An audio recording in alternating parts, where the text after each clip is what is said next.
Hey guys, welcome back to another video.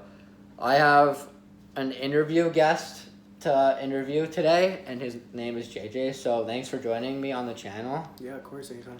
So JJ, he had the fantastic opportunity to go play juniors in the USPHL this year. So let's start off. So where did you play? So I played in Chicago. It was a really good, cool city to play in. It was definitely a little bit different from Arizona, and playing in Boston the previous years. A little bit different. Change of scenery, but overall it was pretty nice, and it was a good group of guys, and we accomplished a lot. We didn't get the goal we wanted, but we did accomplish a lot and made some really good friendships along the way. That's the whole point for the junior experience. So the first question I'm going to blast you is, what made you want to go play juniors? So it was really just like, I don't know, I wanted to play at a higher level and challenge myself. Like, I'll be honest, when I was playing double A, I wasn't the best, but like I felt like the best way for my game to get better was just like going and playing against temper competition, older competition, For sure. and competition I've never seen before. For sure. And when the opportunity arose for me to go out east and play in Boston, it was a really good opportunity for me, and I jumped on it the minute it came up. That's good. That's good. That's an awesome attitude to have in hockey, but not only hockey, but in life. So that's awesome. So now, how did your family react when you told them that you wanted to go away and to play hockey? So they kind of laughed at me because obviously they. They thought it was a joke at first. Like kind of. Well, I'm not joking. Yeah, they thought it was a joke, but they also kind of they laughed but took it seriously at the same time because they knew how serious I am about this game. Yes. It's definitely a passion for me, and they know it plays a big role in my life, and so when it happened, they were kind of very emotional because it was a new situation for all of us as a family. For them too. Yeah. Yeah. For them. But overall, I think they took it well, and they were happy for me at the end of the day. So That's good. Like obviously, the parents have unconditional support for love, obviously. But at first, like they're like kind of shocked. Some like they're like, "What, you want to move away from us?" But yeah. But they want what you want. Whatever you want to do will make them happy. Yeah, definitely. So you're a great son. I know that. I've seen that firsthand. And they're great parents. So Yeah, for your family, I definitely. know that firsthand. So, like, how did you get noticed? Like, did you reach out to scouts, or did scouts reach out to you? So I did some competitions as a double A player, some tournaments, and it started probably I think that year in about mid-June. I got an email from a couple of teams noticing me at a Minnesota showcase, and so like I kept open-minded about it. I didn't know what I wanted to do at the time. I didn't know if I wanted to stay local or if I wanted to move away. But then as time went along in the summer, kind of got, we got farther into summer. Like I had to start making some decisions, and that's when I made the decision that I wanted to go play out of state to play better competition, and that's what led to my decision to go play in Boston. Because when you have teams reach out to you, obviously you have to be very open-minded about things and listen to all of them. For sure. But it just made the most sense for me situationally wise, for not only just myself but my family, to go to Boston. Yes. And I felt like that was going to be the place where I'd settle in the best. Yes. So I'm familiar with Boston because I lived in Maine. Jackson lives in Maine, so Boston, they take their hockey very seriously, and there's plenty of opportunities out there. So you made a very smart choice, JJ. So what were you feeling, like, if you remember, how were you feeling the day before you left? Like, were you like choked up a little bit, like every time you talked, or you were like, come on, ready to go, or? So the day I left, I don't remember the whole day, but I remember a lot of it was just packing. Yeah. Which is just a complete mess for me because obviously when you're trying to pack up Well, your whole life mess and bring it somewhere else, it's definitely a little bit in a small suitcase. stressful. Yeah. But it was a mix of I think it was honestly a mixed emotions. Like obviously I was moving away from what I've called home for at the time 16 years. 16 years. That's fine. And not even that, actually 15 and a half years. And like I was also happy because I was going into a new situation. But obviously moving away from your family and friends is something, it's basically a really big step in life. Well, out of your comfort zone, which life? You want to step outside your comfort zone, so you might as well do it like earliest as possible when you're ready. Yeah, and so like it was definitely a big step for me, but I had mixed emotions. As But I anybody knew I would. was doing something that would help me out as a person. So as anybody would, exactly. So you're not alone at all. So like, how was the first day living with your billet family? I'm assuming you billeted. So Yes, that year I billeted. That day, it Was was it- really, it was, I think that day was like, oh my goodness, I'm on my own kind of feeling. like you Like, that I realization remember that you- watching my dad pull back out of the driveway when he was leaving and I was still at that house. And like, it was just like that shock. Like, I was just like, this is really happening, you know. It was different. It was just something I've never experienced before. Like, it was way out of my comfort. Well, pardon me. It was way out of my comfort zone. But it was something that, you know, as time went along, I got more comfortable with. So. as life, you know, like when you learn to drive, like you get more comfortable Yeah. as it goes. So that's really good. So like, how was your first game? Like, obviously you were probably nervous, excited. You know, like did you feel like you wanted to throw up or? Yeah. So like. First game was a little bit interesting. Obviously, you know, just going out for warm ups, it was way different. You know, I think I'm trying to recall the memories. I think that first shift, I was like, oh my goodness, this is so much of a faster pace. Yeah. It was just, I was just like blown away how fast these guys are moving. I mean, I remember my first shift, I was paired up against their first line. And if I recall correctly, their first line, we had two 19 and 20-year-olds. And, you know, they were way taller than me, way stronger than me. That's intimidating. I feel that.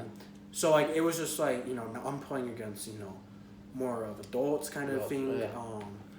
But you know, I think I started to settle in as the game went Oh, along, yeah. and I got used to it, and then you know, obviously, the game got more fun for me That's right. as you know the game went along, Yeah. and I kind of got settled. So So you know, from my past experience playing, you know, just double A hockey, I'm not an all-star at all. But you know, like when you go to a tournament and you're playing new teams, you're like, I have no clue who this team is. You know, you're not gonna lie, a little intimidated at first, like if they have size, you know. So you know, I could see that, but you know. yeah. All right, so like, well, this bit, like, did you have a moment where it was like, "Welcome to junior hockey"? Like, did you get your bell rung, or did somebody say like something unpleasant to you? So yeah. So second game, I got hit from behind. Ooh. By this kid who was at the time, I think he was 18. He was a big kid, and obviously my teammates. I was on the ice with some of my older teammates, and they were sticking up for me. Yes, that's good. So a scrum ensued, Yeah. and I went in there to try and help out because obviously I don't want it to be a 5-on-4 in the corner. No, for sure. And this one kid grabbed me, and he had a visor on. Oh yeah. And so like we looked at each other, and then like everybody was like punching each other. Like pretty much everybody was in a fight. I love those moments though, And- like when the team comes together and Yeah, and then like we were like there was just us and then one other pair that were just like the only two that we were just kind of like grabbing onto well, each other. so like but you not- don't join it, yeah. But then like he decided to give me a little jab in the the neck. In the- So I gave him one back, Mm. and then he looked at me and we didn't have to even say anything and we just dropped our gloves and went. Did you have a visor? No, I actually got suspended after that game because I had Yeah. had a visor on him that week I know. to fight. But yeah, I remember I had to take my helmet off, You and took I your was like, helmet I was like, oh my god, I'm actually fighting, and I hung in there to say the least. I don't think I was very experienced at fighting at the time. Yeah, he must have been a fighter because if he. If you ask me, he didn't. I remember that fight because I obviously every kid's gonna remember. When was their first fight? Yeah, who would have? And like, he didn't look very experienced either. Like, You I don't just know. got to chucking for the fence. I remember I ducked my head like this. Yeah. So like you could only hit the hard side of my helmet, and I was just throwing blindly at him, and he was pretty much doing the same thing. Just like because like you're like covering. You don't want your face. Yeah, we didn't. for all the We didn't really want. girls. I didn't really want my like faces hitting, and like I don't know. At one point in the fight, he had his helmet on, and then like I punched it. I kind of punched it off, Yeah. but then somehow it kind of landed on my head. Oh, So then like I was like wearing his helmet. you're like yeah. And then finally, like, I don't know, the fight stopped because the ref was in there to break us up. Yeah. And I just remember, like, I was just like, nice job, and he was like, nice job back. And then I remember the boys were all just standing up and, like, just cheering me on, all happy for me. And like I got kicked out of a game obviously because I can't fight unless. You said you got suspended, right? Yeah, I got kicked out and then I got suspended for one game because in that league you have to have a visor on. Well, you can fight with the cage on, but it's a 1 game suspension. I mean, wait, you said you removed your helmet or you didn't? I did, but then the refs were like, you need to put it back on if you're gonna fight. Oh, yeah. Yeah, so then like it made no sense because like if I'm gonna fight, why would I want to have my helmet on? Yeah. But I was just like, okay, whatever. So then you had to go pick it back off the ice. Oh, it was like sitting on my skate. So like I just grabbed it. All right, let's go. I didn't even bother to do the cage. Yeah. I just was just like, let's go. Like it was one of those really tight cages, so I just pushed the. Well, no. What you should have done is like you should have took his off, and he should have like given me yo. Yeah, we should have just got no helmets. I mean, I don't know. It was kind of a weird fight for my first one, but. I mean, your first one is not going to be pretty. I mean, fights aren't meant to be pretty in any way, so yeah, they just kind of happen in the heat of the moment for the most part, unless like. If you're a fighter and like I mean, there's not going to be staged fights in the. It's not like the NHL. Yeah, no. It just, I mean, you could just tell when I looked at him and we like basically when we just looked at each other, we knew what we were gonna say to each other, so we just got at it. Because you know when you're your adrenaline's going, you know you're proud of yourself and you know you're embarrassed if you show any signs of weakness. Yeah. So you don't want to be like the weakling. I mean, the feeling wise, it's. Yeah. I know firsthand too. No, so. definitely. So. Yeah. So that's always the best stories. Your first junior fight. That was one of the best. Yeah. Yeah, definitely one of the best for me as far as I go. So. Yeah, and then, all right. Have you ever gotten a fight? Yes, you have. So like, what was your feeling after you scored your first junior goal? So my first junior goal, I remember we were in New Jersey, taking on the Renegades. It was a blowout game. We were a really good team, and they were kind of towards the bottom. Yeah. And I think we were winning like 9-2, 9-1, something like that, 9-2, something like that. Anyways, it was like I think I scored with like 4 seconds left in the game. I got a pass from Alex Carpenter. He was probably our best player on our team, as far as I'm concerned, or in my opinion, or at least. In my opinion, he was definitely our best forward, without a question. For sure. And he just kind of found me back door, and I just had my stick down. I didn't even really move my stick. Pass, yeah, it just kind of just bounced off my stick. It was kind of a flutter over the goalie, and then. Whatever works, right? Yeah, it was. I guess it wasn't the prettiest first, but it was a first, and I remember I got the game puck afterwards, and I still have it to this day. So. Well, that's good. Yeah, I mean, obviously, you keep your first goal. You know, it's a huge milestone. You know, even. Like, you know, whether it's your first goal of the season, you know, whether it's first goal in the league, you know, it's still pure jubilation, you know, just like, and relief. Yeah. And, you know, everyone's happy for you, too. Yeah, no, definitely. The boys were very happy. That's good. That just makes you feel like, you know, awesome. You know, like you're on top of the world for like a minute and then back to reality. Yeah, for sure. So. That's good. So, like, how was your school? I'm assuming you did online, and how was that? So, yeah, I did Primavera online. It honestly at the start it was kind of a little bit rough. Obviously, transitioning from public school in Arizona to going to online school, it was a little bit different because as far as like learning wise goes, I'm better when I'm given like instructions in person and like I can. Likewise, yeah. Yeah, I'm not as good as like reading it, and obviously that's what I had to do online school. I had to read things. So it forced me to get better in one area, but it's so like I said, it started rough, but it got better. Overall, it was I guess you can say it was a smooth transition. It was definitely not one of the smoothest, but it's smooth enough that it made me successful. So yeah, for sure. I mean, as long as you get your education. Yeah, definitely. Yeah, in juniors they take education very seriously because obviously our main goal is to get people onto college. Yes. And players onto college. So yes, for sure. They take that very hardly and seriously. Like college hockey and the experience is like a beautiful thing. It's just awesome. It's just like, you know, going to parties and stuff. All the rest is up in the interpretation. So, like, what was your biggest struggle and how did you overcome it? So, my biggest struggle was probably my first year at juniors. I had a lot of racism issues. Unfortunately. Yeah, I got called a ton of names. And, you know, it was just, I don't know. At the time, I was kind of like a shy person. I didn't really use my voice. And, I mean, it got bad enough at one point where I couldn't handle it anymore, and I requested a trade out. Not just because of racism issues, there was honestly some other issues I had going on playing wise. It just wasn't a good fit in general. Yeah, it just wasn't a really good fit, but I think honestly that year was more of a racism issue I had an issue with, Okay.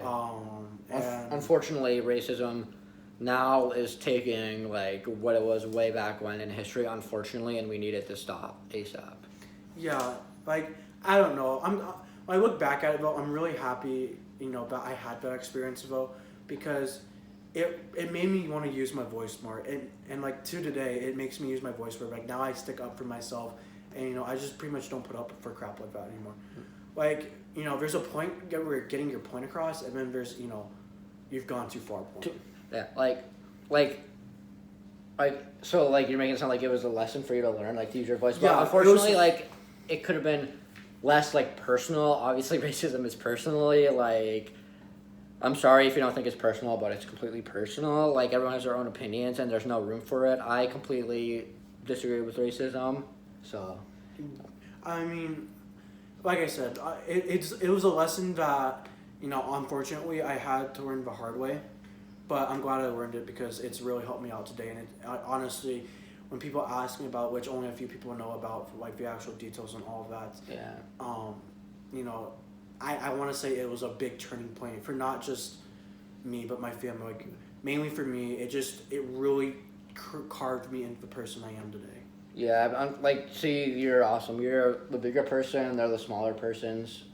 Like, just have a lot of, what to say that, which blows my mind. It's just so mean and so rude and so arrogant, so I'm sorry. It just hurts me to hear that. No, it's okay.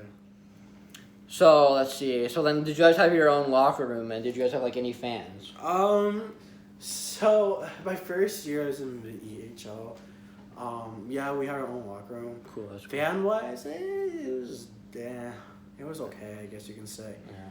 Like when I compare it to this past year and my first year, the fan attendance is so much different. So much different, okay.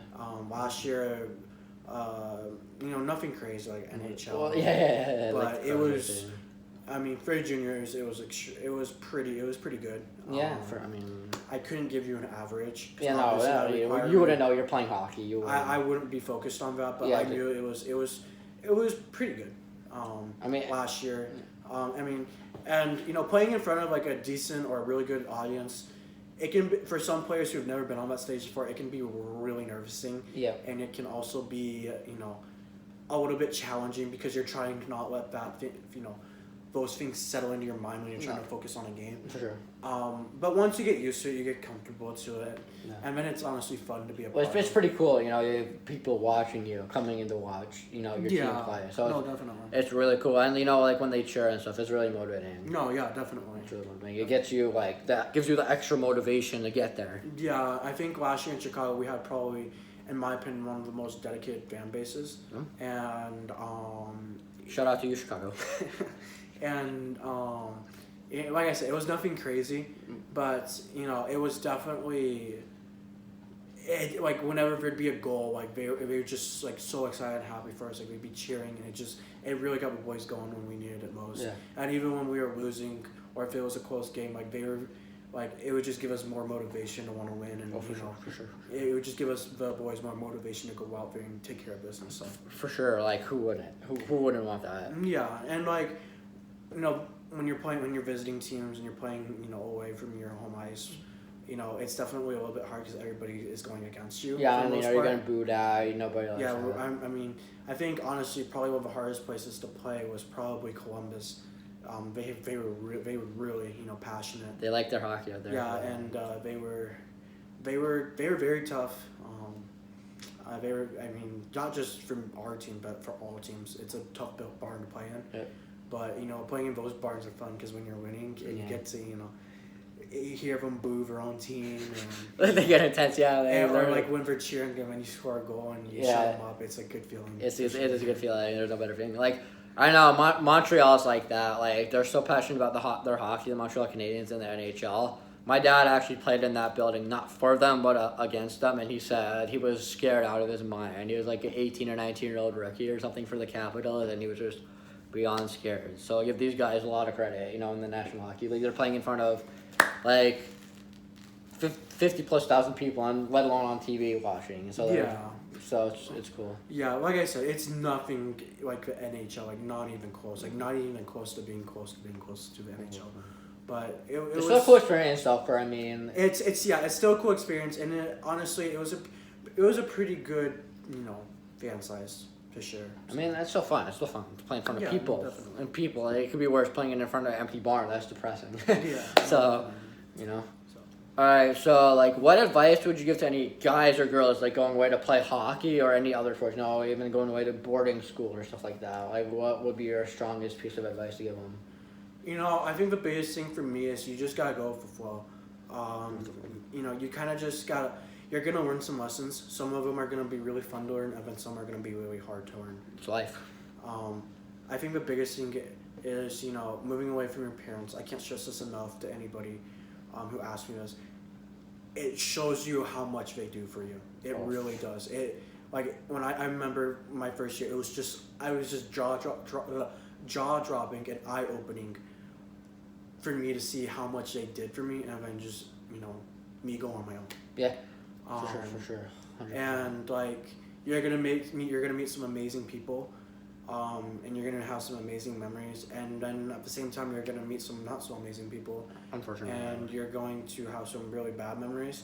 But at the end of the day, moving away just in general from your parents, it's going to definitely be different, and it's definitely going to probably not gonna say change you completely, but it's definitely gonna change your outlook on some things. On life, I would say. Honestly. Yeah, definitely on life. But the biggest thing I would say, I guess if you're looking for like a main headline, it's just have fun with it, but learn at the same time. Yes, and don't make any boneheaded decisions. Yes, I can't stress enough. If you're gonna make a decision and you know it's going to be bad, I can't tell you how bad it. Well, think before you do. I mean, yeah, think before you do. But I'm just telling you right now, a bonehead decision is going to lead. It's going to go way worse for you than you really think it's going to go for you. Yeah, like even like when you're the new kid in school, just go with the flow, let the kids do what they want, and then they'll come to you. Like it's like bees, just stay there, and then kind of if you attack them, then they'll attack you. You just coexist until like they're ready to introduce themselves, or just go over and say, hey, what's up? I'm new, blah blah blah. Yeah, definitely. And it's always good, like, meeting the people that have resources for someday to become successful. Yeah, no, definitely, for sure. And have the connections. And never burn any bridges. That's for sure. No, definitely. You always want to keep your bridges open because they can lead to things in the future, for sure. Exactly. So, shout-outs to mom and dads. Say thank you to your mother and father and tell them how much you love them because you do not know how much they do for you. Trust us. Right. So, last question to finish off this fantastic interview. So, where are you playing this upcoming year, and what are your goals to improve for yourself in life and hockey? Sorry. Yeah, definitely. So I'm returning back to Boston this year. Good. As far as like goals go for me, I think I just want to develop more as a person. For sure. Obviously this will be my second time around on the East Coast, and I'm hoping it goes better than the first time did. It will. Because, you'll know the coaches and teammates, right? Because you played. Yeah, I know. I already know a good, majority of the group we got going over there. So that's good. And then, you'd be welcoming to the new kids coming in, the younger kids, because they're probably scared out of their minds, too, I would say. No, definitely. And that's something, I want to be more of a leader. Obviously, whether I get the captain's, a captain spot or not, it doesn't matter to me. I just want to go in and help the team as much as I can, Obviously, at the end of the day, no matter if you're a defenseman, forward, goalie, obviously everybody wants to be the person who scores. Potato, yeah. Yeah, everybody wants to be the person who scores the points and the goals and the assists and all that lovely stuff. But at the end of the day, I really just want to go in there and help the team win another Dineen Cup. So, Great team player right here. Trust me, he sacrifices his body every day, puts his body on the line for the team. So, treat this guy with the utmost respect if you play with them and if you're watching this video. So, all right, thank you, JJ, for joining me for this awesome interview. Appreciate it. Of course.